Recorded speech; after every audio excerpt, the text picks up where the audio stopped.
cours de la première vidéo, nous avons regardé ensemble à quel point le sujet de l'autorité spirituelle est capital et qu'on a vraiment besoin aujourd'hui d'adresser ce sujet.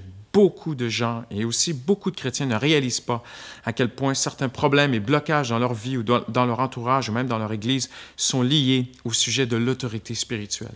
Nous avons vu que le désir de Dieu est de nous redonner ce que nous avons perdu lorsque l'homme a péché, est tombé dans le Jardin d'Éden.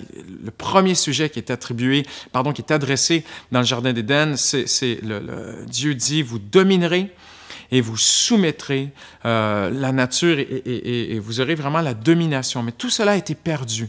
Et puis, on arrive dans l'Épître aux Hébreux et cet auteur désire nous expliquer ce que Jésus nous a racheté.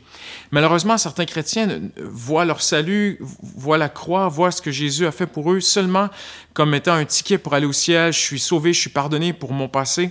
Mais il y a beaucoup plus. Maintenant, il y a un héritage en Jésus-Christ que nous sommes appelés à aller chercher, un héritage de bénédiction qui pourrait se globaliser dans cette thématique de l'autorité spirituelle. Dieu veut vous redonner le dessus sur les éléments qui sont autour de vous. Il veut nous redonner ce qui a été perdu. J'avais écrit dans mes notes que maintenant, avec Jésus-Christ, ce que Jésus a fait pour nous est de nous aider à vaincre le découragement, les peurs, les angoisses, les phobies, la convoitise, les pressions financières.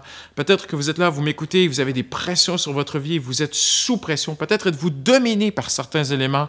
Peut-être êtes-vous dominé par un péché dans votre vie, une mauvaise habitude qui était au début une petite tentation et tout à coup, petit à petit, ça a pris le dessus sur vous et aujourd'hui, ça vous domine, ça a une emprise, vous n'arrivez plus à avoir la victoire sur ces choses-là. Nous allons voir ensemble que Jésus veut vous donner l'autorité sur ces choses-là, sur le péché, sur toutes ces choses-là, sur les pressions humaines, la manipulation, l'intimidation. Nous ne devons être intimidés par personne et aucun sujet. Dieu ne veut pas que vous viviez dans la peur. Il y a mieux. Il y a une vie d'épanouissement qui est là pour vous, que ce soit à travers toutes ces choses-là. Jésus veut vous redonner l'autorité. Dans Matthieu, chapitre 8, c'est très intéressant, ça s'est passé dans un petit village qui s'appelle Capharnaüm, où il y avait à peu près pas beaucoup de maisons, d'après les experts, les archéologues, 7-8 rues. C'était une petite ville, on pourrait même dire un village qui était très peu signifiant, qui signifiait presque rien sur le plan religieux pour les Juifs à l'époque. Mais pour César, cette petite ville était très importante parce que c'est là qu'on récoltait les impôts. C'était un lieu de passage. Si on voulait aller, je regarde mes notes rapidement, mais que ce soit en Syrie, en Phénicie, en Asie mineure ou même sur l'île de Chypre, il fallait passer par Capharnaüm. Mais Jésus aussi s'est installé là. Il savait que c'était stratégique, il savait que les gens venaient partout et que sa renommée se répandrait aussi partout à partir de là. Et tous ont parlé de l'autorité de Jésus. C'est impressionnant. Les théologiens nous disent que l'un des sujets les plus importants d'actualité durant le ministère de Jésus, c'était son autorité. Hérode l'a questionné là-dessus. Ponce Pilate l'a questionné là-dessus. Les autorités romaines, les autorités séculières de l'époque ont questionné Jésus sur son autorité.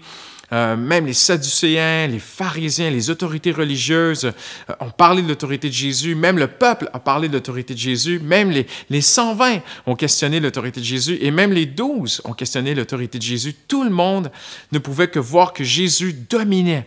Jésus avait une autorité. Oui, il était plein d'amour. Oui, plein de douceur, mais il n'était submergé par rien. Il était au-dessus des éléments. Et les gens se posaient cette question, mais d'où vient son autorité? Et même on lui a demandé, mais d'où prends-tu cette autorité sur Jésus avait autorité sur tout.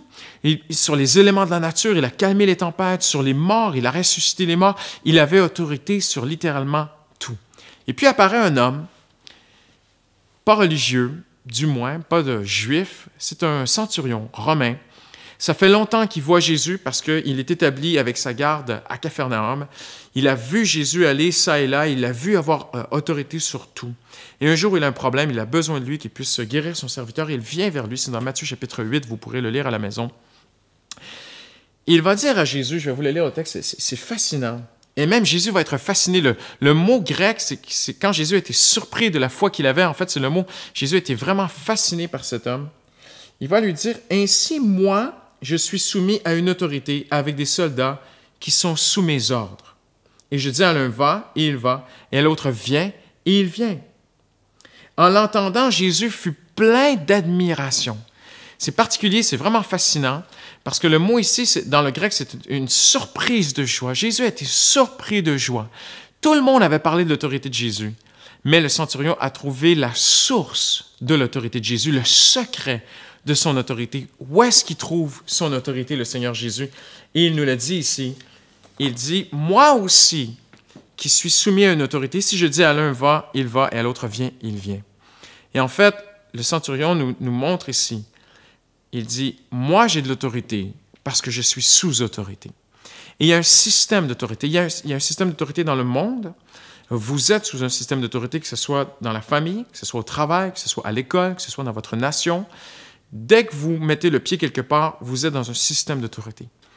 Et pour Dieu, il est important de se soumettre à ce système d'autorité. Mais il y a aussi un autre gouvernement d'autorité, et c'est un gouvernement spirituel, c'est l'autorité de Dieu. Et le centurion a découvert la source de l'autorité de Jésus, et il lui dit, « Moi qui suis sous autorité, j'ai de l'autorité. » Et il dit, « Jésus, tu peux dire seulement un mot pour guérir mon serviteur, parce que je sais que c'est comme moi. Toi aussi, tu es dans un royaume, toi aussi, tu es sous un empire, et parce que tu es soumis à l'autorité qui est au-dessus de toi, à ton Père, à Dieu qui est dans le ciel, tu as autorité sur les éléments. » Et regardez ce que Jésus lui dit. Jésus lui dit ceci, c'est merveilleux. En l'entendant, Jésus fut plein d'admiration et dit à ceux qui le suivaient, « En vérité, je vous le déclare, chez personne en Israël, je n'ai trouvé une telle foi. Je n'ai jamais trouvé une telle foi. » Et le Seigneur nous montre ici qu'il y a un homme qui a découvert pourquoi Jésus avait de l'autorité. C'est parce que Jésus était sous autorité. Jésus était obéissant à Dieu. Il était soumis à Dieu. Il était sous l'autorité de Dieu. Et je prends par exemple ce texte dans Jean 8, 29, où Jésus dira ceci. « Celui qui m'a envoyé est avec moi. Il ne m'a pas laissé seul, parce que moi, je fais toujours les choses qui lui plaisent. » Une très bonne traduction de la Bible. « Moi, je fais toujours les choses qui lui plaisent. » Jésus ne faisait pas ce qu'il avait envie. Il avait remis sa vie à Dieu. Il était sous l'autorité de Dieu. Et parce qu'il était sous l'autorité de Dieu, il avait de l'autorité. Il dira ensuite, avec moi, il y a le Père qui m'a envoyé. Il est toujours avec moi. Il ne m'a pas laissé. Mon enseignement ne vient pas de moi, mais de celui qui m'a envoyé. Et dans Jean 17, 17, Jésus couronnera cet enseignement sur l'autorité en disant, dans une prière, avant d'aller à la croix, « Père, tout ce qui est à moi est à toi, mais tout ce qui est à toi est à moi. » Ça nous décrit tout, ça explique tout. Parce que Jésus était soumis, il avait de l'autorité. Et tout ce qui était à lui était à Dieu, et tout ce qui était à Dieu était à lui. Alors, je conclus aujourd'hui en vous posant une question. Est-ce que tout ce qui est à vous est à Dieu? Quand on dit « Seigneur, je t'ai donné ma vie », est-ce vraiment vrai?